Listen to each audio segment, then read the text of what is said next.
The morning of Marcus's wedding started like every other family gathering in the past 5 years, with a phone call from my mother explaining why I needed to dress appropriately and try not to embarrass the family. I was standing in my hotel room at the Fairmont, looking at the mustard yellow bridesmaid dress Patricia had specifically chosen for me, when Mom called with her final instructions. "Emma, sweetheart, I know this is hard for you," she said in that tone she'd perfected, part sympathy, part condescension. Being around all of Marcus's successful friends, seeing Patricia's family with their achievements. "Just remember that not everyone can be a doctor or lawyer." "I'll keep that in mind," I replied, zipping up the dress that made me look like a diseased banana. "And please don't mention your job situation unless someone asks directly. It's Marcus's day and we don't want people feeling uncomfortable." My job situation. That's what the family called it now. Not my career, not my work, my situation. Like it was a medical condition that required delicate handling. The truth was I'd built Anderson Global Logistics into a $4.2 billion supply chain management company that employed over 85,000 people across 47 countries. We handled distribution for 30% of the Fortune 500, had revolutionized cold chain logistics for pharmaceutical companies, and were 3 days away from closing the largest merger in our industry's history. But to my family, I worked at a grocery store. It had started innocuously enough.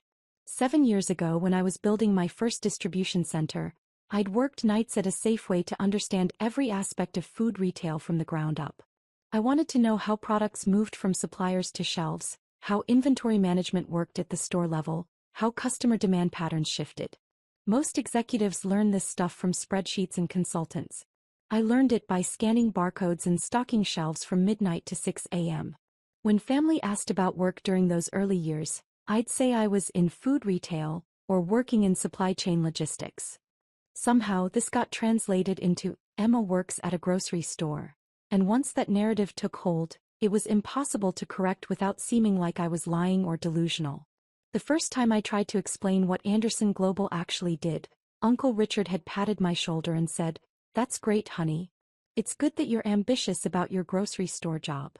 When I mentioned hiring my first 100 employees, Aunt Susan had nodded supportively and said, "Oh, are you managing a department now? That's wonderful progress." Eventually I stopped trying to correct them. It was easier to let them think what they wanted than to deal with their skepticism. And honestly, part of me was curious to see how long they could maintain their delusions about my life. The answer apparently was indefinitely. The rehearsal dinner the night before had been particularly brutal. Patricia's family were genuine achievers. Her father had built a successful construction company. Her brother had just sold his tech startup for $50 million. Her mother was a federal judge. They were warm, accomplished people who clearly expected Marcus's family to be equally impressive. "So Emma," Patricia's brother Jason had asked during cocktails, "Marcus mentioned you work in food service. Are you planning to open your own restaurant?" Before I could answer, Marcus jumped in. "Oh no, Emma's not the entrepreneur type. She works at a grocery store. It's honest work, though." The slight pause in conversation was painful. Jason recovered quickly. He was too polite to show his surprise, but I saw Patricia's parents exchange a glance. They were clearly wondering how a family that included doctors, lawyers, and successful business owners had produced someone whose biggest achievement was apparently avoiding unemployment. "Food retail is fascinating," I'd said simply. "The logistics alone are incredibly complex." "I'm sure," Patricia's father had replied kindly, then immediately changed the subject to Marcus's law practice. Later that evening, I'd overheard Patricia's mother talking to my mother by the hotel bar. "Patricia mentioned Emma might be a godmother to their children someday," she'd said carefully. "Oh, Emma would love that," Mom had replied. "She's wonderful with kids. Of course, she's not in a position to be much of a financial influence, but she's very loving." Financial influence? Well, she's still finding her way professionally. We help her out when we can. Family takes care of family. But your grandchildren will have plenty of successful role models without needing to worry about Emma's situation. I'd left the bar after that and spent the rest of the evening in my room, reviewing acquisition reports and trying to remember why I'd thought attending this wedding was a good idea. The morning of the ceremony brought fresh humiliations. During hair and makeup, the other bridesmaids, Patricia's sister and 2 college friends, were discussing their careers. One was a pediatric surgeon, another was launching her second startup. The third was a partner at a consulting firm. And Emma works in grocery, Patricia had explained when they asked about me. She's been doing that for years now. Oh, the surgeon had said politely. That must be stable work. Very stable, I'd agreed, not mentioning that Anderson Global's stability came from having exclusive contracts with every major food retailer in North America. The conversation had moved on to their vacation plans. Someone's family had a house in the Hamptons, another was planning a month in Europe. When they'd asked about my travel plans, I'd simply said I didn't have any scheduled, rather than explain that I'd be in Singapore next week finalizing a $1.8 billion merger, followed by board meetings in London and a factory opening in Bavaria. The wedding ceremony itself was beautiful. Patricia looked radiant in her grandmother's lace dress, and Marcus seemed genuinely happy. I stood at the altar holding the bridal bouquet, trying to focus on their joy instead of the whispered comments from various relatives about my appearance.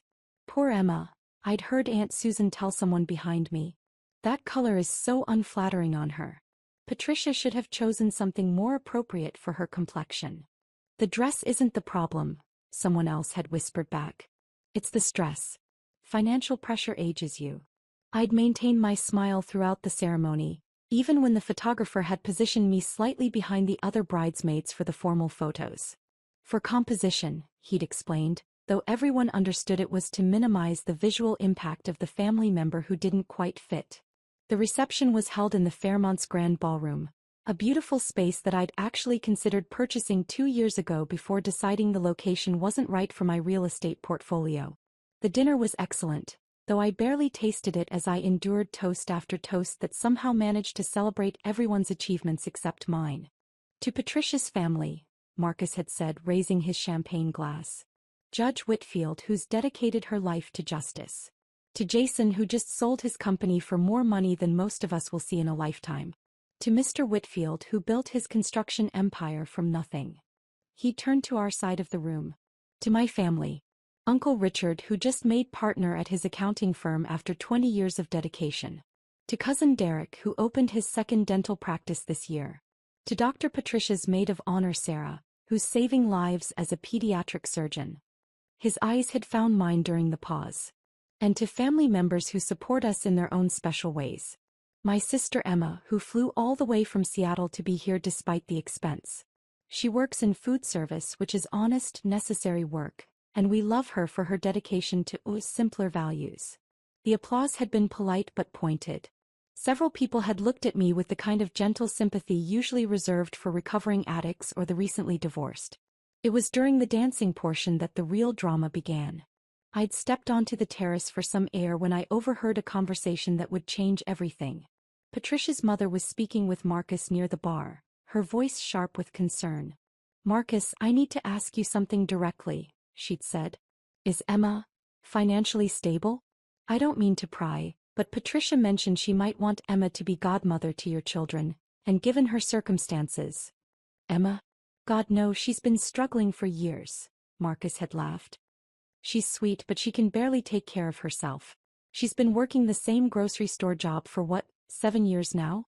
Never got promoted, never tried anything else. I think she's just not built for ambition, you know?" Mrs. Whitfield had looked relieved. I was concerned about the influence.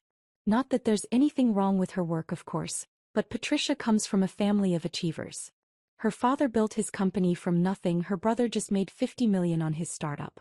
We want our grandchildren to have the right kind of role models. "Don't worry about that," Marcus had said. "Emma's basically the family charity case at this point. Mom sends her money for rent sometimes, we all chip in for her car payments. She means well, but she's just not capable of more than she's doing now." That wasn't true. I'd never asked for or received financial help from anyone in my family. But apparently, that was the story they told themselves to make sense of my deliberately modest lifestyle choices. I'd been about to head back inside when I heard Derek's voice from around the corner, talking to some of Patricia's relatives. "Did you see Emma's car in the parking lot?" he was saying. "It's like 15 years old." I actually felt embarrassed for her when the valet had to figure out how to start it. Marcus mentioned she's been using food stamps. Another voice had replied, one of Patricia's cousins, I thought. "It's just sad," Derek had continued. The whole family is successful except her. My mom thinks she might have some kind of learning disability that was never diagnosed. How else do you explain someone working the same entry-level job for 7 years? At least she seems happy, the cousin had said charitably. I guess ignorance is bliss, Derek had replied. She has no idea how far behind she's fallen. I'd heard enough. I'd pulled out my phone and sent a text to David, my head of security, ready for pickup. His response had come immediately, 10 minutes. Helicopter fueled and ready. I'd made my way back to the ballroom, planning to say quiet goodbyes and slip away before the evening got worse. But as I'd reached the main table, Marcus had tapped his champagne glass for attention. Ladies and gentlemen, he'd begun, I want to take a moment to thank everyone for being here tonight. Patricia and I are so grateful to be surrounded by such successful, accomplished people. Our families represent the absolute best of what hard work and ambition can achieve. He gestured around the room. We have entrepreneurs who've built million-dollar companies, doctors saving lives, lawyers fighting for justice, executives running major corporations. People who've taken risks, pushed boundaries, refused to settle for less than excellence. His eyes had found mine across the room, and there'd been something almost pitying in his expression. But we're also grateful for family members who contribute in simpler ways. My sister Emma flew all the way from Seattle to be here tonight, even though I know the cost was probably difficult for her budget. She works in food service, which is honest, humble work. Not everyone can be a CEO or a surgeon, and that's perfectly okay. The applause had been polite but condescending. Several people had looked at me with the kind of sympathy usually reserved for someone announcing a terminal diagnosis. Emma represents something important, Marcus had continued, warming to his theme. In a world obsessed with achievement and status, she reminds us that there's dignity in simple work, value in modest goals. She's content with her life, and that's actually quite admirable. Patricia's father had stood up, clearly feeling generous after several glasses of wine. To Emma, he'd called out, for showing us that happiness doesn't require success. The room had raised their glasses to me like I was some kind of inspirational poster about overcoming limitations. I could see pity in their eyes, mixed with relief that their own children had turned out so much better. That's when my phone had buzzed. Ms. Anderson? The voice belonged to a tall man in an impeccable black suit who had somehow appeared beside me without anyone noticing. David Martinez looked exactly like what he was, former Secret Service, trained to handle threats to world leaders, now dedicated to protecting one of Seattle's most valuable executives. I'm David Martinez, your head of security, he'd continued, his voice carrying just far enough for nearby tables to hear. I apologize for the interruption, but we have an urgent situation that requires your immediate attention. The conversations around us had stopped. David had the kind of presence that commanded rooms, 6 feet 2 inches of professional alertness and expensive suits. Security. Mrs. Whitfield had repeated, looking confused. The helicopter is waiting on the roof, David had continued smoothly. Your 9 p.m. conference call with the Singapore team cannot be delayed. The Chin Industries merger closes Monday morning, and the Tokyo markets open in 3 hours. The board is waiting for your final approval on the $1.8 billion acquisition. Marcus's champagne glass had slipped from his hand, shattering on the marble floor. I'm sorry to cut this short, I'd said, standing and smoothing down the terrible mustard dress. I tried to keep business separate from family time, but unfortunately international markets don't respect wedding schedules. Emma, what the hell is going on? Marcus had grabbed my arm, his voice cracking slightly. David had stepped closer, not threateningly, but with the kind of professional readiness that made it clear he was prepared for any situation. Sir, I'll need you to step back from Ms. Anderson. Ms. Anderson? Patricia's voice had been barely a whisper. I'd looked around the room at all the faces staring at me, the same people who'd spent the entire evening discussing my failures and limitations like I wasn't even there. I suppose I should explain, I'd said. My name is Emma Anderson and I'm the founder and CEO of Anderson Global Logistics. We're the largest privately held supply chain management company in North America, with operations in 47 countries and annual revenue of $4.2 billion. The silence had been absolute. The grocery store job Marcus mentioned? That's how I started. I worked nights at Safeway for 3 years while building my first distribution center during the day. I wanted to understand every aspect of food retail, customer behavior, inventory management, supply chain logistics, employee dynamics. Most executives learn this from consultants and spreadsheets. I learned it by scanning barcodes and stocking shelves. Derek's face had gone completely white. We handle distribution for about 30% of the Fortune 500, I'd continued. Walmart, Target, Kroger, Safeway. If you've bought groceries in the past 5 years, there's a good chance our systems got that food from farm to shelf. We revolutionized cold chain logistics for pharmaceutical companies, developed the algorithms that optimize delivery routes for Amazon's grocery division, and created the inventory management systems used by most major retailers.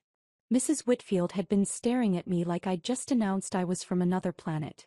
You're the CEO? Forbes ranked me 47th on their list of richest self-made women, I'd said. Though I prefer to focus on the fact that Anderson Global employs over 85,000 people worldwide and has been carbon neutral for 3 years running. Patricia had found her voice first. Marcus, you said she worked at a grocery store. She does. Marcus had looked like he was having trouble processing basic information. She told me she worked in food retail. Food retail logistics, I'd clarified gently. I oversee supply chain operations for every major grocery chain in North America, plus expanding operations in Europe and Asia. When I said I worked in food retail, I meant I was revolutionizing how food gets from producers to consumers. Uncle Richard had been staring at his bourbon like it might provide answers. The resume help I offered was very thoughtful, I'd said. Though my current position is working out well. David had checked his watch. Ms. Anderson, we really do need to leave. The Singapore call is critical, Chin Industries won't wait, and if we miss this window the merger could collapse. That's 18,000 jobs hanging in the balance. Of course. I turned to Marcus and Patricia. Congratulations again on your wedding. It was beautiful and I wish you both every happiness. Wait, Marcus had grabbed my arm again, then immediately let go when David had shifted his weight. Emma, I don't understand. Why didn't you tell us? Why let us think? Tell you what? That I was successful? Would it have mattered? Of course it would have mattered. Really? Because based on what I overheard tonight, you all seemed pretty comfortable with your version of who I was. The family charity case. The one who needed financial help. The learning disabled sister who was too limited for real achievement. We never said you were learning disabled, Derek had protested weakly. You literally said that 20 minutes ago on the terrace, I'd replied. Along with speculating about my food stamp usage and expressing embarrassment about my car. Patricia's father had still been staring at me in shock. You actually run $1 billion company? She's on the Forbes list, someone had whispered from the back of the room. I turned to see one of the younger cousins holding up her phone. Emma Anderson, CEO of Anderson Global Logistics.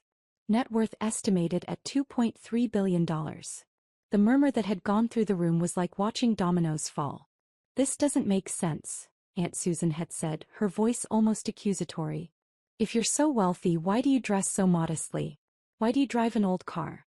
Why live like a normal person? Because money isn't the most important thing in life, I'd said. I thought family was. I thought showing up for people you love mattered more than showing off your net worth. I thought being humble about success was a virtue. Marcus had been shaking his head. But you let us think you were struggling. I didn't let you think anything, Marcus. You assumed. You all did.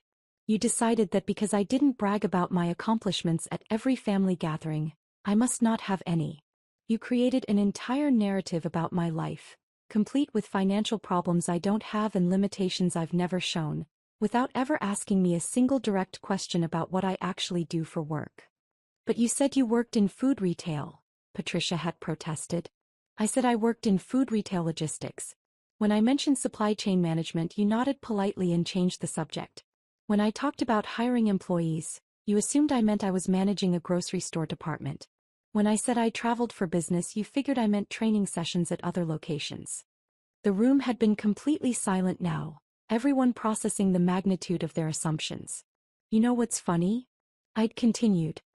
3 years ago when I missed Christmas, you all decided it was because I couldn't afford the plane ticket. The truth is I was in Tokyo, personally negotiating a contract that brought 2,000 manufacturing jobs back to the United States. Last year, when I couldn't make Derek's wedding, you assumed I was working extra shifts to make rent.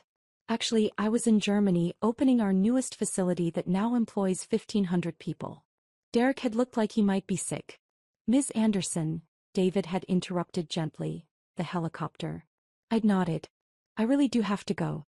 Singapore doesn't wait, and there are a lot of people depending on this deal closing successfully. As I'd moved toward the exit, the room had parted around me like I was visiting royalty. The same people who'd been pitying me 5 minutes ago were now staring with a mixture of awe, confusion, and what I was pretty sure was embarrassment. At the door I turned back one last time. For what it's worth, Marcus, I hope you and Patricia are very happy together. Marriage should be about loving someone as they are, not as you assume they should be. Maybe that's something worth remembering. The elevator ride to the roof had been silent except for the soft jazz playing through the speakers.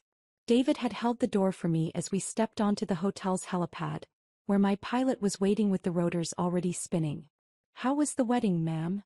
David had asked as he'd helped me into the helicopter, having to raise his voice over the noise. Educational, I'd replied, buckling my seatbelt and putting on the headset. As we'd lifted off, I could see people gathered on the hotel's lower terraces, looking up at the helicopter with obvious confusion. My phone was already buzzing with calls and texts, Marcus, Derek, Aunt Susan, numbers I didn't recognize. I turned off the phone and looked out at the city lights below. Tomorrow I'd be back to managing supply chains and board meetings and the thousand small decisions that kept a global company running smoothly. Tonight had been a reminder of why I kept those worlds separate. But maybe it was time to stop hiding who I'd become. Maybe the people who truly mattered would love me anyway, and the ones who didn't, well, perhaps their approval wasn't worth having after all. Singapore, ma'am? The pilot had asked through the headset. Actually, I'd said, let's make a quick stop at the office first. I want to change out of this dress. It's terrible, and I have a feeling the Singapore meeting is going to be photographed. David had smiled. Yes, ma'am. I did mention that mustard yellow wasn't your color. As Seattle's skyline had grown larger ahead of us, I'd found myself actually smiling. Tomorrow's business news would probably mention Anderson Global's CEO making an unexpected helicopter exit from a family wedding. My PR team would field the inevitable inquiries about whether there was drama behind the departure. But tonight, for the first time in years, I felt completely free to be exactly who I was, successful, accomplished, and no longer willing to hide it to make other people comfortable with their assumptions. The funny thing was, I'd spent so much energy trying to be humble that I'd forgotten there was a difference between humility and invisibility.